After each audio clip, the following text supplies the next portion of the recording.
ગીર ગઢડાના જૂના ઉગલા ગામે સસલાનો શિકાર કરતા 3 શખ્સોને વન વિભાગે ઝડપી પાડ્યા। ગીર ગઢડાના જૂના ઉગલા ગામે 3 શખ્સોએ સસલાનો શિકાર કરી રહેણાંક મકાનમાં કટિંગ કરતા હોવાની ચોક્કસ બાતમીના આધારે વન વિભાગની ટીમ દ્વારા શખ્સના રહેણાંક મકાનમાં ત્રાટક્યા હતા। ત્રણેયને રંગે હાથ સસલાનું માંસ કાઢતા હોય ત્યારે હથિયાર સાથે વન વિભાગે ઝડપી પાડી કાયદેસરની કાર્યવાહી હાથ ધરી છે।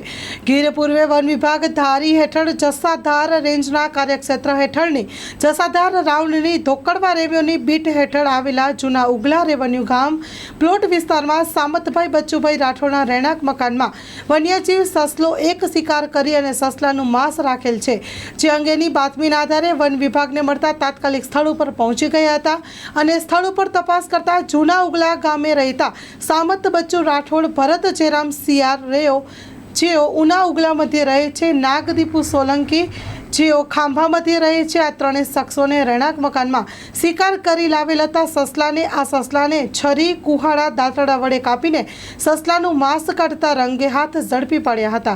આ ત્રણેય શખ્સો સામે વન્ય પ્રાણી સંરક્ષણ ધારા 1972 હેઠળ ધોરણસરનો ગુનો નોંધીને એડવાન્સ રિકવરી પેટે ₹1,05,000ના દંડની જોગવાઈ વસૂલીને ત્રણેય આરોપીને જામીન પર મુક્ત કરવામાં આવ્યા છે।